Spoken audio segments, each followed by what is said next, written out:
감사합니다. 오늘 하나님께서 우리에게 주시는 말씀 같이 보겠습니다. 사무엘하 12장 1절에서 우리 15절까지의 말씀을 우리 한 절씩 교독하겠습니다. 사무엘하 12장 1절에서 15절입니다. 여호와께서 나단을 다윗에게 보내시니 그가 다윗에게 가서 그에게 이르되 한 성읍에 두 사람이 있는데 한 사람은 부하고 한 사람은 가난하니 그 부한 사람은 양과 소가 심히 많으나 가난한 사람은 아무것도 없고 자기가 사서 기르는 작은 암양 새끼 한 마리뿐이라. 그 암양 새끼는 그와 그의 자식과 함께 자라며 그가 먹는 것을 먹으며 그의 잔으로 마시며 그의 품에 누움으로 그에게는 딸처럼 되었거늘. 어떤 행인이 그 부자에게 오매 부자가 자기에게 온 행인을 위하여 자기의 양과 소를 아껴 잡지 아니하고 가난한 사람의 양 새끼를 빼앗아다가 자기에게 온 사람을 위하여 잡았나이다 하니 다윗이 그 사람으로 말미암아 노하여 나단에게 이르되 여호와의 살아계심을 두고 맹세하노니 이 일을 행한 그 사람은 마땅히 죽을 자라. 그가 불쌍히 여기지 아니하고 이런 일을 행하였으니 그 양 새끼를 4배나 갚아주어야 하리라 한지라. 나단이 다윗에게 이르되 당신이 그 사람이라. 이스라엘의 하나님 여호와께서 이같이 이르시기를 내가 너를 이스라엘 왕으로 기름 붓기 위하여 너를 사울의 손에서 구원하고 내 주인의 집을 내게 주고 내 주인의 아내들을 내 품에 두고 이스라엘과 유대 족속을 내게 맡겼으니 만일 그것이 부족하였을 것 같으면 내가 내게 이것저것을 더 주었으리라. 그러한데 어찌하여 내가 여호와의 말씀을 업신 여기고 나 보기에 악을 행하였느냐? 네가 칼로 햇사람 우리아를 치되 암몬 자손의 칼로 죽이고 그의 아내를 빼앗아 내 아내로 삼았도다. 이제 네가 나를 업신여기고 햇사람 우리아의 아내를 빼앗아 내 아내를 삼았은즉 칼이 내 집에서 영원토록 떠나지 아니하리라 하셨고 여호와께서 또 이와 같이 이르시기를 보라 내가 너와 내 집에 재앙을 일으키고 내가 내 눈앞에서 내 아내를 빼앗아 내 이웃들에게 주리니 그 사람들이 내 아내들과 더불어 백주에 동침하리라. 너는 은밀히 행하였으나 나는 온 이스라엘 앞에서 백주에 이 일을 행하리라 하셨나이다 하니 다윗이 나단에게 이르되 내가 여호와께 죄를 범하였노라 하매 나단이 다윗에게 말하되 여호와께서도 당신의 죄를 사하셨나니 당신이 죽지 아니하려니와. 이 일로 말미암아 여호와의 원수가 크게 비방할 거리를 얻게 하였으니 당신이 낳은 아이가 반드시 죽으리이다 하고 나단이 자기 집으로 돌아가니라. 아멘. 이렇게 해서 지심에 심에 않는지라. 아멘. 본문 우리 사무엘하 12장 1절에서 15절을 본문으로 오늘은 다윗의 범죄라는 제목으로 좀 말씀을 나누려고 합니다. 우리 계속 몇 주간에 걸쳐서 좀 다윗에 관해서 좀 보고 있는 것 같아요. 지난주에 본 내용 기억나시죠? 우리가 다윗의 좀 믿음을 우리가 좀 살펴봤어요.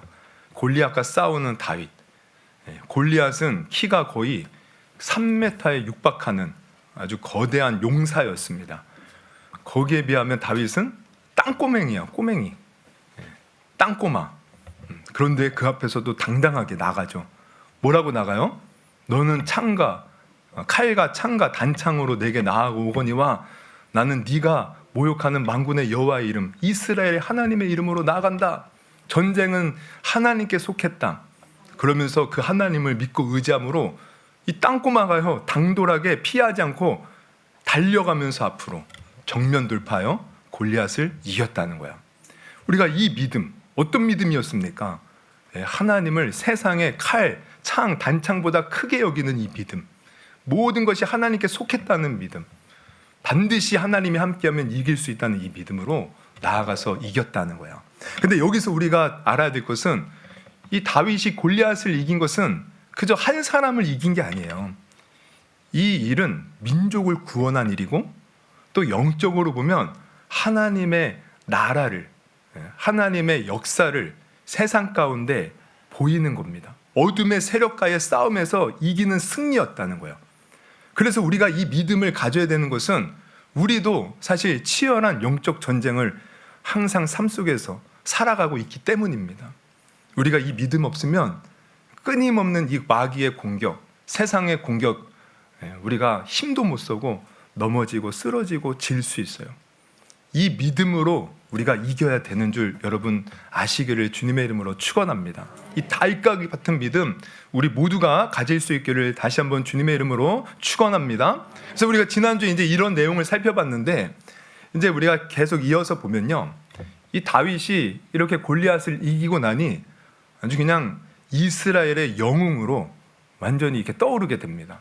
그래서 사울 왕도 다윗에게 군대장을 맡기고 다윗이 이제 그 이후로부터 가는 곳마다 전쟁에서 승리하는 거예요. 사람의 인기가 아주 치솟았어요. 그러다 보니 이제 사울 왕이 다윗을 시기하기 시작하죠.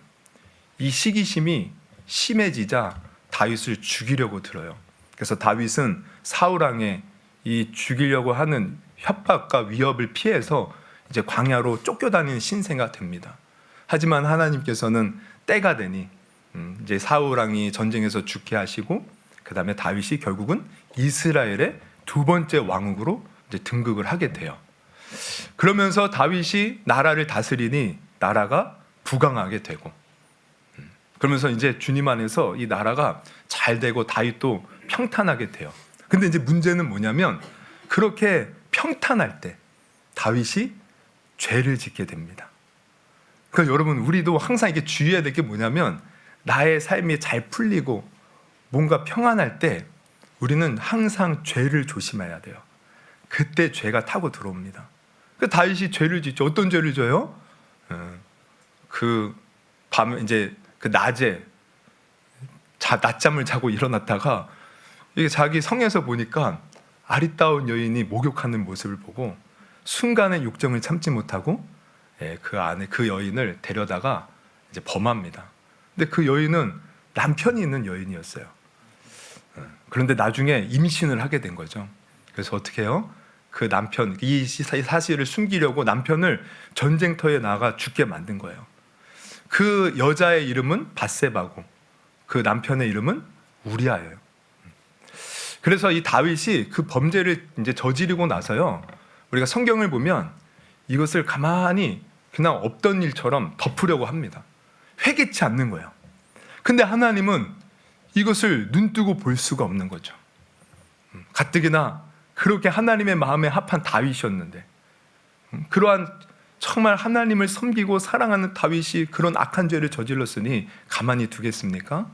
그래서 이 나단 선지자를 보내서 다윗의 죄를 지적하게 하고 그 죄를 회개케 만드는 거예요. 그게 이제 오늘 본문의 내용인 거죠. 여러분, 하나님은 죄를 용납하시는 분이 아니셔요.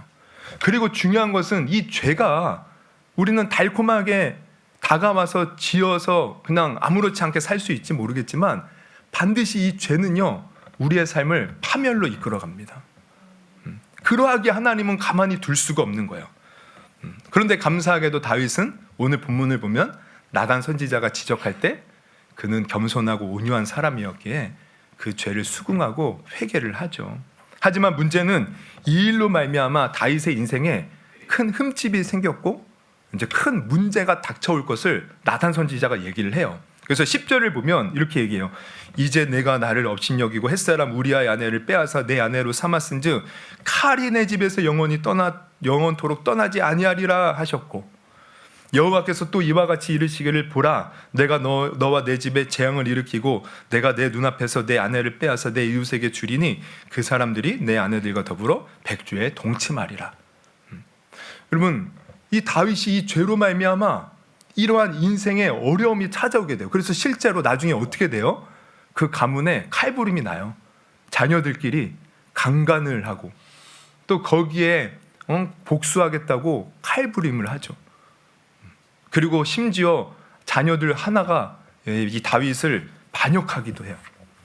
정말 하나님의 말씀대로 그런 일이 벌어진 거예요. 그리고 그 밧세바가 낳은 자식도 죽게 돼요, 금방. 그러니까 지금 이 말대로 다윗의 죄로 말미암아 그의 삶에 저주와 재앙이 임한 거예요. 그러면 여기서 우리가 한 가지 궁금증이 생겨요. 아니, 다윗이 지금 회개했잖아요. 회개했는데 왜 그런 일이 벌어집니까? 하나님이 그 회개했음에도 불구하고 너 그 죄값은 반드시 치러야 돼 하면서 하나님이 그 책임을 묻는 것입니까? 그건 아니죠. 여러분, 사실 하나님은요 우리가 진실하게 회개하면 우리가 어떠한 죄를 지어도요 다 용서하시는 하나님이십니다. 성경은 분명히 그걸 말씀하시죠. 우리 이사야의 말씀 보면 이사야 1장 88절 여호와께서 말씀하시되 오라 우리가 서로 변론하자 너희의 죄가 주홍 같을지라도 눈과 같이 희어질 것이요 진홍같이 붉을지라도 양절같이 희게 되리라. 여러분 하나님은 우리가 회개하면 우리의 모든 죄를 다 양털처럼 흰 눈처럼 하얗게 씻어주시는 우리 하나님이신 줄 믿으시기를 바랍니다.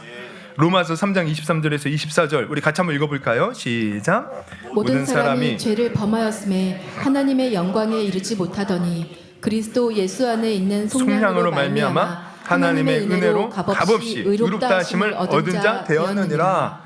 여러분 우리는 다 하나님 앞에 죄인이에요. 근데 우리가 예수 그리스도를 믿으면 그 십자가의 피의 공로로 말미암아 속량으로 말미암아 우리는 하나님 앞에 의롭다함을 얻게 되는 줄 믿으시기를 바랍니다. 그러면 왜 다윗은 회개했음에도 불구하고 이런 재앙이 임했는가? 오늘 본문을 보면 그 이유가 나와요. 우리 13절을 보면 나단 선지자가 이렇게 말을 하죠. 다윗이 나단에게 이르되 내가 여호와께 죄를 범하였노라 하매 나단이 다윗에게 말하되 여호와께서도 당신의 죄를 사였나니 당신이 죽지 아니하려니와. 근데 14절 같이 한번 읽어봅니다. 시작. 이 일로 말미암아 여호와의 원수가 크게 비방할 거리를 얻게 하였으니 당신의 낳은 아이가 반드시 바로 이거예요. 이 일로 말미암아 이 죄로 말미암아 원수가 비방하게 만드는 그 일을 벌였다는 거예요. 그러니까 이게 뭘 말하냐면 우리가 죄를 짓는 순간 원수 마귀는요 얼씨구나 하고 그 죄를 타고 우리의 삶에 들어와 우리의 삶에 재앙과 저주를 일으킨다는 거예요. 그러니까 우리가 죄를 짓는 순간 마귀 보고 어여 들어오세요 하고 나의 문의 빗장을 푸는 것과 같은 거예요. 하나님이 우리를 저주하고 하나님이 우리를 심판해서가 아니라 우리가 죄 가운데 있음으로 말미암아 죄로 말미암아 마귀가 틈타 우리의 삶에 재앙과 저주를 내리게 되는 것입니다. 그러므로 우리가 여기서 큰 하나 진리를 깨닫게 돼요. 여러분 지난주에 제가 말씀드렸죠. 골리앗과 싸운 것은 영적 전쟁이다.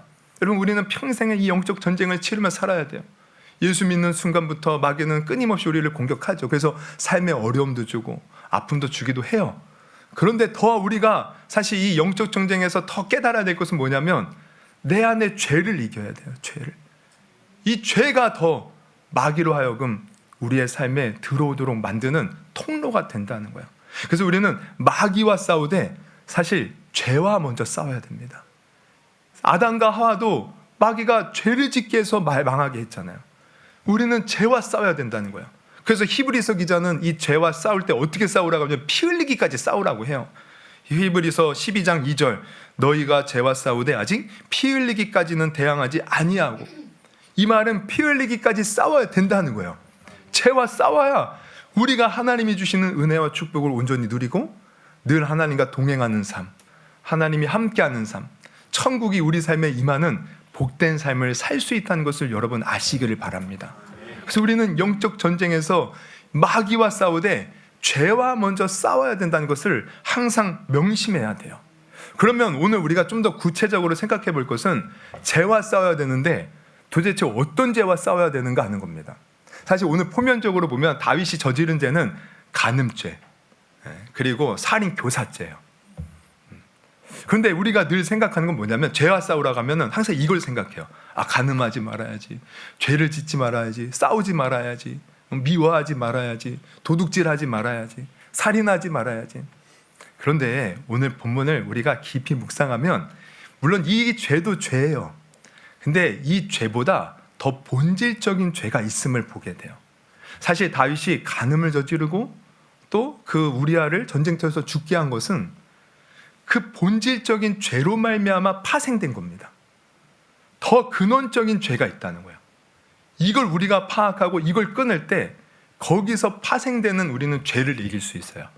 그러니까 여러분 우리가 이 나무를 보면 나무가 이제 열매를 맺죠. 근데 이 열매를 맺을 수 있는 모든 진액은 사실 뿌리에서부터 공급되어지는 거예요.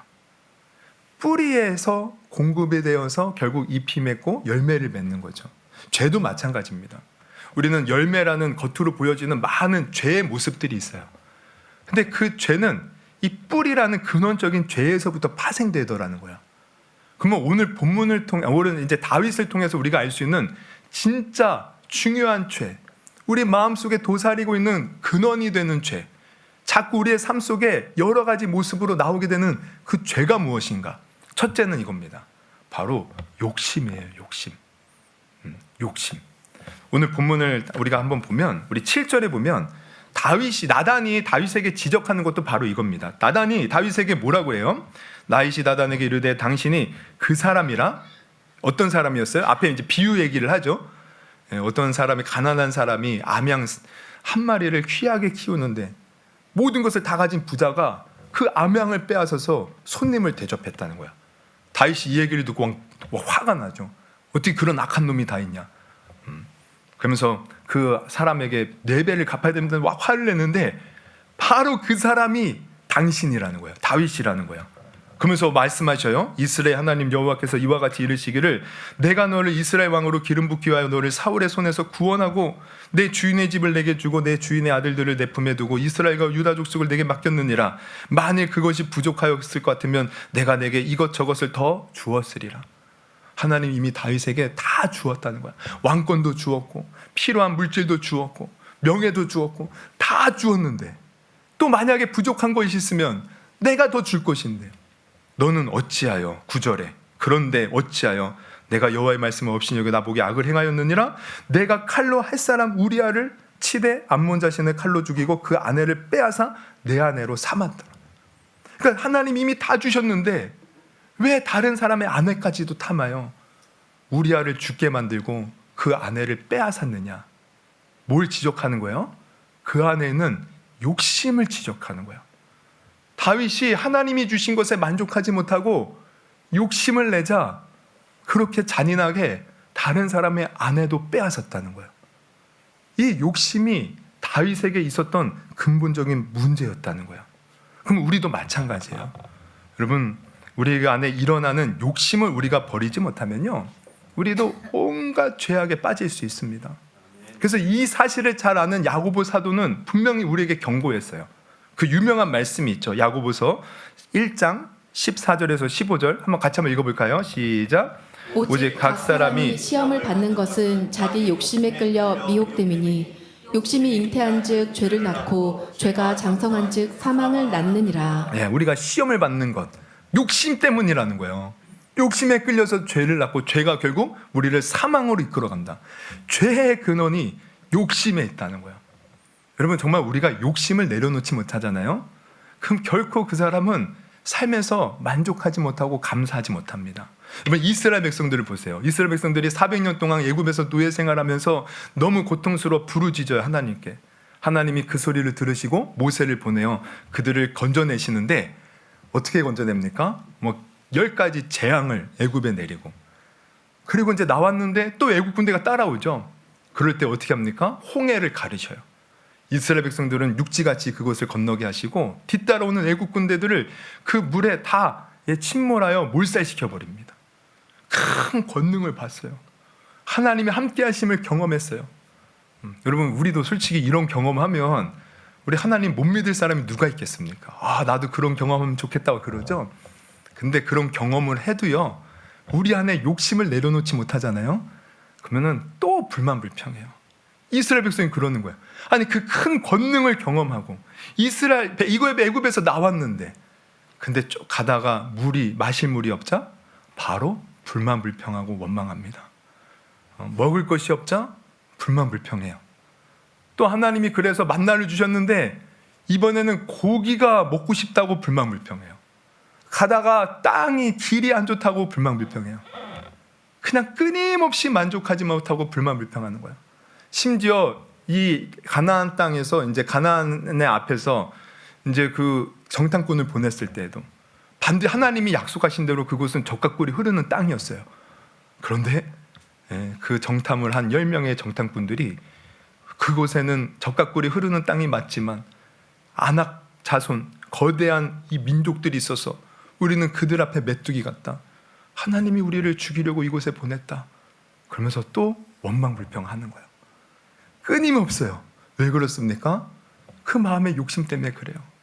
그 욕심이 채워지지 않으니까 하나님이 이미 허락하시고 하나님이 이미 베푸신 은혜는 기억하지 못하고 끊임없이 없는 것만 보고 불만불평, 원망하고 하나님 앞에 안 좋은 소리로 스스로 자기의 삶을 깎아먹더라는 거예요. 그래서 결국 어떻게 됩니까? 그렇게 불만불평하던 1세대들이 다 가나안 땅에 들어가지 못하고 다 광야에서 죽고 말았어요. 여러분, 우리도 마찬가지입니다. 여러분, 때로는 우리가 종종 그런 말을 해요. 내가 기도해도 하나님께서는 들으시지 않는 것 같아. 여러분, 하나님이 왜 안 들으시겠습니까? 다 들으셔요. 사실 응답하십니다. 그리고 우리가 조금만 생각해 보면 하나님께서는 언제나 우리에게 좋은 것으로 이미 응답하셨고요. 언제나 그 은혜로 우리를 붙들어주고 계셔요. 여러분, 한번 예를 들면 여러분, 우리가 살아가는데 진짜 가장 중요한 게 뭘까요? 돈입니까? 명예입니까? 여러분, 우리가 한번 코를 한번 막아보십시오. 좀 입을 막고 숨을 안 쉬어보십시오. 아마 이렇게 제가 이렇게 TV 보니까 이 폐활량이 좋은 사람은 물 속에 들어가도 와, 어떤 분은 진짜 5분까지도 막 버티는 사람이 있더라고. 그래도 5분이 아무리 버텨도요, 계속 숨 안 쉬면 죽습니다. 여러분, 이 지구에 공기가 없다고 생각해봐요. 지금 막 공기가 막 빠져나가, 구멍이 뚫려가지고 우주로 빠져나간다고 생각해보세요. 살 수 있는 사람 아무도 없어요. 물 없이 살 수 없습니다. 빛 없이 살 수 없습니다. 이미 하나님은 우리가 살 때 필요한 모든 것을 주셨는데, 생각해보면 여러분, 이것을 위해서 기도한 적 있으셔요? 하나님 제발 공기 주세요, 물 주세요 기도해봤습니까? 기도 안 해도 하나님은 다 알아서 우리에게 필요한 걸 주셨다는 거예요. 우리 삶도 마찬가지입니다. 하나님은 이미 내가 살아가는데 필요한 거 다 주셨어요. 하늘의 별, 비와 밤하늘에 반짝이는 별들, 아름다운 꽃과 나물들, 사랑하는 부모, 형제들, 정다운 친구들, 사실 우리가 기도하지 않아도 하나님은 이미 다 우리에게 필요한 만큼 주셨어요. 근데 우리가 중요한 것은 욕심이 만족을 못 느끼고 지금 하나님이 주신 것들 속에서 자꾸 뭔가 불만불평을 제가 하는 거죠. 하나님은 이미 다 우리에게 필요한 걸 주셨는데 나는 마음에 들지 않는다는 거예요. 왜? 우리의 욕심 때문에. 욕심이 있으면 결코 만족할 수 없습니다. 욕심이 있으면 결코 감사할 수가 없습니다. 욕심이 있으면 결코 내가 하나님 앞에 진정으로 찬양하며 나아갈 수가 없어요. 그리고 또 보세요. 주님은 우리에게 분명히 말씀하셨어요. 서로 사랑하라, 용서하라, 비판하지 말라, 미워하지 말라, 원수를 갚지 말고 원수를 위해서 기도하라. 그런데 우리가 보면 늘 사람하고 부딪히는 것들이 너무 많습니다. 그렇잖아요. 나의 시험거리의 대부분 거의 99%는 사람 때문이라는 거예요. 물론 상대방이 나쁘고 이상하고 잘못돼서 그런 것도 있어요. 근데 성경은 여기에 대해서 뭐라고 얘기하냐면 이렇게 얘기합니다. 야고보서 4장 1절에서 3절. 너희 중에 다툼이 어디로부터 나느냐? 너희 지체 중에서 싸우는 정욕으로부터 나는 것이 아니냐? 정욕으로부터, 욕심으로부터 나온다는 거예요. 2절, 우리 2절 3절 같이 한번 읽어볼까요? 시작. 너희는 욕심을 내어도 얻지 못하여 살인하며 시기하여도 능히 취하지 못함으로 다투고 싸우는도다. 너희가 얻지 못함은 구하지 아니하기 때문이요 구하여도 받지 못함은 정욕으로 쓰려고 잘못 구하기 때문이라. 다 욕심으로 인하여 문제가 생긴다는 거예요. 우리 인생의 대부분의 문제들 우리 욕심 때문에 그렇습니다. 아니라고 말할 사람도 있겠죠, 물론. 근데 생각해봐요. 여러분, 사람이 죽을 때 물론 이제 갑자기 사고로 나서 죽으면 어쩔 수 없지만 뭔가 이렇게 시한부 판정을 받고 뭔가 죽을 날을 기다리고 앞두는 사람들을 보면 대부분 어떤 고백들을 하냐면 두 가지 고백을 한대요. 첫째는 이겁니다. 내가 이렇게 죽을 줄 알았으면 그렇게 막 아등바등 더 뭔가를 소유하려고 돈 많이 벌려고 이렇게 살지 않았을 텐데, 내가 이렇게 죽을 줄 알았다면 여유 있게 즐길 건 즐기고 또 누군가 도와달라고 하면 좀 돕고 그러면서 살걸. 죽으면 이 모든 거 다 내려놓고 갔는데 이게 무슨 소용이 있나 이러더라는 거예요. 그리고 또 하나는 뭔지 아세요? 죽을 때 뒤돌아보면서 내가 그때 그 사람에게 잘할걸. 내 주위에 있는 사람들이 다 소중한 사람이었는데 내가 왜 이렇게 모지게 굴었지? 내가 왜 아버지에게 부모님에게 모지게 굴었지? 내가 왜 자식에게 모질게 굴었지? 내가 이렇게 죽는 걸. 죽을 때 다 후회하더라는 거예요. 더 사랑하지 못한 것, 더 이해하지 못한 것, 더 용서하지 못한 것, 더 긍휼을 베풀지 못한 것, 다 후회하더라는 거예요. 왜? 죽을 때 되니까 욕심이 사라지는 거예요. 욕심 부려야 소용이 없잖아요. 여러분, 다 이 욕심이 우리의 삶을 갉아먹습니다. 우리의 삶을 힘들게 합니다. 우리의 삶을 더욱더 피폐하게 만듭니다. 하나님 앞에 나아가지 못하게 만듭니다. 여러분, 우리 안에 이 욕심을 예수 그리스도의 보혈로 다 이겨버릴 수 있기를 주님의 이름으로 축원합니다. 그래서 오늘 이 죄, 이 욕심이 이 다윗으로 하여금 그 죄를 짓게 만든 거예요. 여러분, 이 욕심을 우리가 잘 이겨서 하나님은 이미 우리에게 다 주셨어요.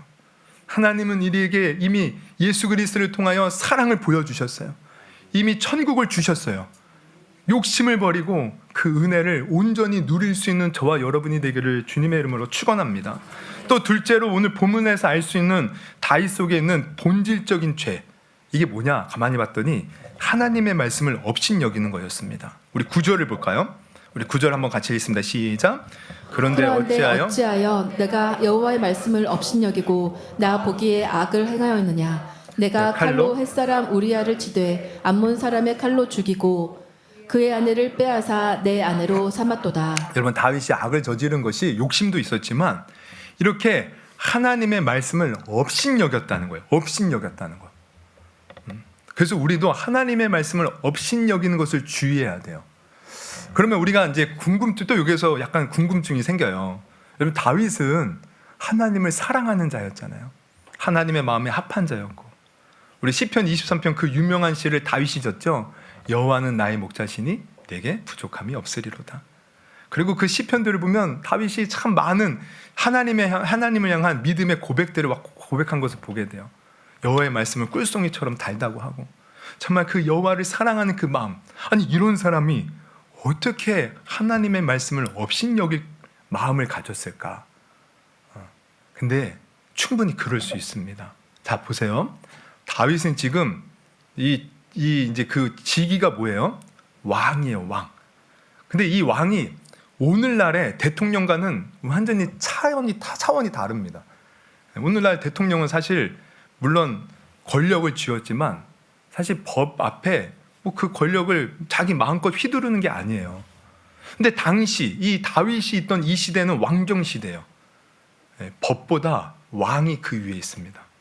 왕이 곧 법이고 왕이 곧 생명이에요. 왕이 곧 나라예요. 왕이 모든 절대 권력을 다 쥐고 있단 말이에요. 그래서 왕이 사실 한 장군의 아내를 빼앗은 것, 사실 누가 뭐라고 못합니다. 감히 누가 뭐라고 해요. 사실 그래서 다른 나라들은요, 왕이 마음껏 자기가 하고 싶은 대로 다 했어요. 누가 뭐라고 못해요. 그러니까 이 다윗도 자기가 왕이니까 다른 나라가 다 그러듯이 똑같이 그냥 행한 것뿐입니다. 그래서 나단 선지자가 사실 죄를 지적하기 전까지는 다윗이 내가 왕인데, 그리고 사실 옆에 있는 하인들이 이거 다 보지 않았겠어요? 근데 가만히 있었던 거예요. 왜? 다른 나라 왕들도 다 그렇게 행하니까. 그런데 하나님은 그게 아니라는 거예요. 세상이 아무리 그럴지라도, 세상이 이 모든 것을 죄가 아니라고 할지라도 하나님의 말씀에 비추어 보면 이것은 죄가 되었던 겁니다. 이걸 통해서 우리가 깨달아야 돼요. 여러분, 죄의 기준은 우리에게 있는 게 아닙니다. 우리가 예수를 믿고 예수님을 따르면 우리의 삶의 기준은 하나님의 말씀이 되어야 돼요. 그래서 그 말씀 따라가는 삶이 하나님을 믿는 진짜의 그 믿음의 신앙인의 삶의 모습이라는 겁니다. 그래서 우리는 그 말씀 따라 살다 보면 어떻게 돼요? 당연히 세상과 뭔가 맞지 않으니까 이게 사실 힘들 수도 있어요. 좁은 길일 수 있어요. 그래서 예수님은 분명히 말씀하셨어요. 뭐라고? 좁은 길로 가라고. 우리 마태복음 7장 말씀 한번 같이 보겠습니다. 13, 14절 같이 한번 읽어볼게요. 시작. 좁은 문으로 들어가라. 멸망으로 인도하는 문은 크고 그 길이 넓어 그리로 들어가는 자가 많고 생명으로 인도하는 문은 좁고 길이 협착하여 찾는 이가 적음이라. 좁은 문으로 들어가서 좁은 길로 가라는 거예요. 그럼 이 좁은 길은 뭘 말합니까? 바로 주님 말씀 따라 사는 삶입니다. 주님 말씀 따라. 주님이 말씀하시는 그대로. 그래서 그 앞에 내용을 보면 이게 사실 마태복음 5장부터 이어지는 산상수훈에서 나오는 말씀이거든요. 산상수훈의 말씀들이 뭐가 있어요? 팔복, 그 유명한 팔복. 심령이 가난한 자 복이 있다. 그리고 너희는 세상의 빛과 소금이다. 그리고 또 무슨 얘기를 해요? 사람들은 살인하지 말라 해서 실제로 살인하지 않으면 죄가 없다고 말하지만 예수님은 마음속에 형제를 보고 미워만 해도 그건 살인한 것과 똑같다고 했어요. 마음속에 음욕만 품어도 간음함과 똑같다고 그랬어요. 누군가가 오른밤을 치거든 왼밤도 돌려재고 오리를 가자면 십리를 가고 겉옷을 달라고 하면 속옷도 주라. 이게 주님의 말씀입니다. 여러분, 이 말씀대로 우리가 살아갑니까? 그런데 우리가 그 말씀을 귀하게 여겨야 된다는 거예요. 하나님의 말씀이기 때문에 그 말씀을 귀하게 여기고 그 말씀 따라 살아가야 되는데 이게 세상과 맞지 않으니 얼마나 힘듭니까? 그래서 좁은 길이라는 거예요. 그러나 이 좁은 길이 생명의 길이고 내가 살 수 있는 길이라는 거죠. 그래서 우리는 항상 하나님의 말씀을 업신여기지 않고 그 말씀대로 살기 위해서 나를 부인해야 됩니다. 예수님이 계속 이 말씀하십니다. 마태복음 16장 24절 25절 같이 읽을게요. 시작. 이에 예수께서 제자들에게 이르시되 누구든지 나를 따라오려거든 자기를 부인하고 자기 십자가를 지고 나를 따를 것이니라. 누구든지 제 목숨을 구원하고자 하면 잃을 것이요 누구든지 나를 위하여 제 목숨을 잃으면 찾으리라. 여러분, 신앙은 역설입니다. 예수님이 하나님의 말씀대로 그 뜻대로 순종하여 십자가에 죽었을 때 부활이 있고 영광을 얻었어요.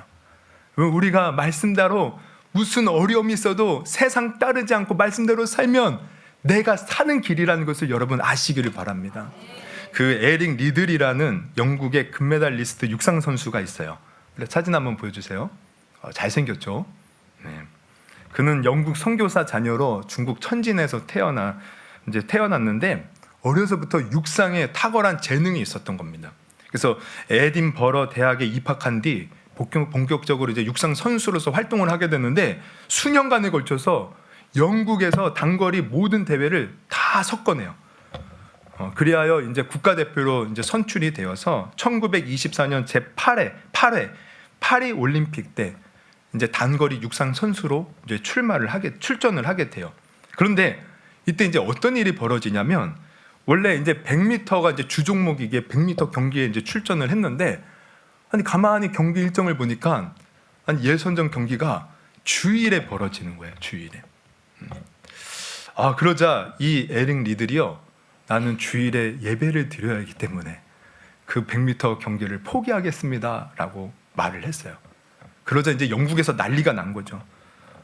편합하고 옹졸한 신앙인, 신앙을 소매 끝에 달고 다니는 위선자, 조국의 명예를 버린 자, 별의별 얘기를 들으면서 욕을 먹었어요. 언론이 아주 앞다퉈서 이 사람을 다룬 겁니다. 그러나 에릭은 그런 말에 신경 쓰지 않고 100m 예선 경기를 하던 7월 6일 말 그대로 스코츠 커크 장로교회에 가서 평소처럼 예배를 드렸어요. 그래서 100m 경기는 그렇게 끝났습니다. 그런데 그가 주 종목은 아니지만 이제 200m 경기에 나서게 되었는데 사실 메달을 딸 기대를 안 했는데 거기서 동메달을 딴 거예요. 그리고 이제 400m 경기를 나갔어요. 근데 400m 나가는데 거기서 결국 금메달을 땄습니다. 그것도 세계 신기록으로. 그가 그런데 그 100m 결승선에 이렇게 도착했을 때 손에 한 쪽지를 들고 있었다고 해요. 그 쪽지에는 이렇게 적혀 있었다고 합니다. 사무엘상 2장 30절 말씀. 같이 한번 읽어볼까요? 시작. 나를 존중히 여기는 자를 내가 존중히 여기고 나를 멸시하는 자를 내가 경멸히 여기리라. 여러분, 이 에릭은 다름이 아니에요. 하나님을 존중히 여기기에 나는 하나님의 말씀대로 살겠습니다 하고 그렇게 100m 경기를 포기했던 것이죠. 물론 그렇다고 우리가 주의를 뭐 율법처럼 지키라는 것은 아닙니다. 근데 우리 마음에 이토록 주님을 존중하는 마음을 가져야 된다는 거예요. 정말 주님을 사랑하고 주님의 말씀이라면 내가 어떻게든 지키려고 하는 이 마음을 여러분 우리도 가질 수 있기를 주님의 이름으로 축원합니다. 그럼 우리 한번 삶을 살펴보십시오. 내가 정말 하나님의 말씀을 존중히 여겨서 그 말씀을 내 삶에 잘 적용하며 살고 있는가? 사실 우리가 진짜 하나님을 존중히 여겨 그 말씀을 업신여기지 않고 내 삶에 적용해 보잖아요. 그러면 우리 삶 달라질 것 굉장히 많습니다. 완전히 지금과는 달라질 거예요. 먼저는 사람들에 대한 태도가 바뀌겠죠. 왜? 아까도 봤지만 하나님은 원수도 사랑하라고 그랬어요. 원수도 사랑하라고 했어요. 우리가 하나님을 존중히 여긴다면 원수 같은 사람도 우리가 한 번쯤 뒤돌아볼 거예요. 저놈의 원수, 내가 어떻게 해야 되나? 하나님은 사랑하라고 했는데 그냥 내 감정대로 행하지 않을 거예요. 하나님께 기도하며, 하나님, 나는 원수를 사랑할 힘이 없습니다. 내 마음에 힘을 주시옵소서. 주님 말씀대로 살고 싶은데 안 됩니다. 아마 나의 연약함을 보며 내 가슴을 치며 통곡하게 될 거예요. 그리고 또 가정에서 부모에게 혹은 자녀에게 혹은 배우자에게 대하는 태도와 행동이 바뀔 것입니다. 왜냐하면 성경은 분명히 뭐라 그래요? 남편에게 이르기를 아내를 사랑하라 그랬어요. 아내는 남편을 존중하라고 그랬어요. 공경하라고 그랬어요. 그러면 말씀을 우리가 귀하게 여긴다면, 하나님을 업신여기지 않는다면 물론 이게 쉽지 않죠. 그러나 그 말씀대로 실천하려고 우리가 애를 쓸 겁니다. 자녀는 부모에게 순종하고, 부모는 또 자녀들을 노엽게 하지 말라 그랬어요. 노엽게 하지 말라. 그러니까 자녀는 부모에게 어쨌든 부모가 못나고 또 자에게 부당한 일을 해도요, 그 마음에 주님을 믿는 믿음으로 존경하는 마음을 가져야 된다는 거예요. 또 부모는 자녀를 키울 때 그저 세상에 그러한 어떤 욕심대로 자녀를 막 키우는 게 아니라 하나님의 말씀에 근거하여 자녀를 사랑으로 잘 양육할 수 있어야 돼요. 자녀가 노엽게 되는 것, 이것도 다 죄가 되는 거예요. 나의 욕심으로. 그러니까 우리 한국 사람들 이 학구 열정이 너무 커서 우리 자녀들에게 막 어떻게든 막 학원 보내고 뭐하고 막 그러면서 자녀들을 노엽게 하는 경우가 얼마나 많이 있습니까? 가만히 보면 우리의 욕심 때문에 그런 경우가 많이 있어요. 우리 욕심 때문에. 제가 예전에 어떤 자살 수기를 보니까 그런 수기가 있더라고요. 이제 아빠가 이제 자녀가 이제 자살해서 죽은 거예요. 그 아빠가 이제 후회하면서 이제 이렇게 썼어요. 그때 관악산에 가서 서울대를 보여주며 이제 자기가 그랬다는 거죠. 야, 아빠가 나온 학교야. 너도 열심히 해서 이 학교 가야지. 근데 자녀가 죽은 거예요. 후회하는 거죠. 내가 그때 그 말을 하지 말걸. 그 말을 하지 말걸. 내가 너에게 부담을 줬나 보다. 미안하다, 사랑하는 아들아. 여러분, 우리의 욕심이 때로는 자녀의 앞길을 막는 경우도 있어요. 우리가 더 관대하게, 더 사랑으로 자녀를 대하면 어떨까?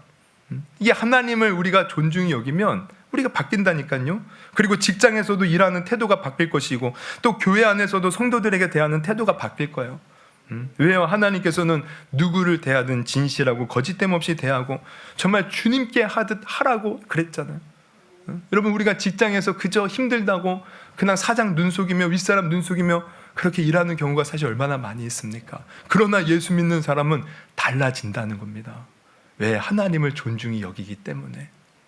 교회 안에서도 마찬가지예요.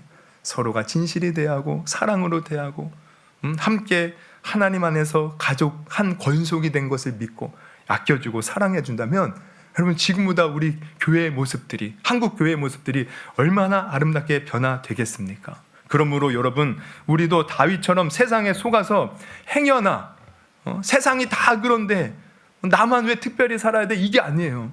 세상이 다 저렇게 죄 짓는데 뭘 적어 갖고 그러나 이게 아닙니다. 우리는 항상 하나님의 말씀을 귀하게 여기고 업신여기는 마음을 버리고 하나님을 존중히 여기는 삶을 살아야 되는 줄 여러분 믿으시기를 주님의 이름으로 축원합니다. 그래서 이 죄, 지금 오늘 우리가 본 본질적인 죄가 뭐예요?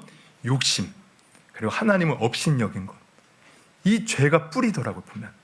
우리가 이 죄만 잘 분별해서 이 마음의 욕심과 하나님을 업신여겼던 우리의 교만을 내려놓으면, 여러분, 우리가 웬만한 죄는 다 이길 수 있습니다. 처음에도 말씀드렸지만 죄를 우리가 짓는 순간, 이따 이제 오후 예배 때 제가 말씀드리겠지만, 사실 우리가 예수 믿고 거듭난 사람은 죄의 형벌을 받지는 않아요. 그러나 반드시 우리가 죄를 지면 그 죄로 말미암아 그 오염을 받아서 우리의 삶에 크고 작은 문제가 일어나는 것입니다. 여러분, 죄를 이기며 살 수 있기를 주님의 이름으로 축원합니다. 그래서 하나님이 주시는 이 축복들, 하나님 주시는 이 영적인 은혜들 얼마나 많습니까? 지금 가득 차 있어요. 지금 이곳에도 가득 차 있어요. 누가 그걸 누립니까? 겸손하게 하나님 앞에 나아가 믿음으로 구하는 자, 나의 죄를 깨닫고 회개하는 자, 그 사람이 이 모든 은혜를 누리게 되는 줄 믿습니다. 여러분, 오늘 말씀을 통해서 이 다윗, 우리가 믿음도 본받았지만 이 다윗이 범죄한 모습을 통하여 우리 자신을 한번 돌아보시고 우리가 정말 죄를 이기고 믿음으로 주님 앞에 온전히 설 수 있는 저와 여러분이 되기를 주님의 이름으로 축원합니다. 우리 한번 기도해 볼까요? 우리 기도하실 때 한번 두 눈을 감으시고 한번 생각해 봅시다. 우리는 하나님 앞에 죄로 말미암아 죽을 수밖에 없는 자들이었는데 예수님이 십자가에서 그 죄값을 대신 치러주심으로 우리의 모든 죄는 사함 받았어요. 우리가 예수를 믿는 순간 하나님은 우리를 의롭다 여기시고 우리를 용서하시고 우리를 하나님의 자녀 삼아 주셨습니다. 그런데 우리가 계속 그럼에도 불구하고 죄 가운데 거하면 그 죄로 말미암아 어둠의 세력이 틈타고 들어와 우리에게 재앙과 저주를 일으키는 것이에요. 그래서 우리는 항상 날마다 죄와 싸움에 이기며 살아야 됩니다. 우리 평생 해야 할 일이 이거예요. 물론 완벽하게 죄를 안 짓고 사는 사람은 아무도 없습니다. 우리 다 연약하기 때문에 그래요. 그래서 내가 죄 졌다고 하나님 날 버리셨냐? 이것은 잘못된 생각입니다. 그러나 죄를 지면 하나님이 싫어하시겠구나, 이 죄가 나의 삶을 망치겠구나, 우리는 경각심을 가지고 죄를 멀리해야 돼요. 아니, 멀리할 뿐만 아니라 정말 피 흘리게 싸워 이겨야 됩니다. 그래서 오늘 이 시간 기도하실 때 하나님, 오늘 내가 그저 겉으로 보여주는 죄만 생각했는데 그게 아니었습니다. 내 안에 이 들끓고 있는 욕심, 들끓고 있는 세상의 기준대로 하나님을 업신여기며 살고자 하는 마음들, 하나님 오늘 깨닫게 하시니 감사합니다. 이것을 이길 수 있는 힘도 허락하여 주시고 이제 이것을 잘 분별하여서 내 삶 속에 하나님 앞에 죄의 모습으로 나가는 것이 아니라 하나님이 원하시는 거룩한 모습으로 사는 내가 되게 하시고, 또 하나님이 주시는 그 은혜와 축복을 날마다 삶 속에서 누리며 살게 부족함이 없는 내가 되게 하여 주시옵소서. 우리 한번 들은 말씀 놓고 주여 한번 부르고 우리 크게 한번 우리 주님 앞에 기도하며 나아가도록 하겠습니다. 주여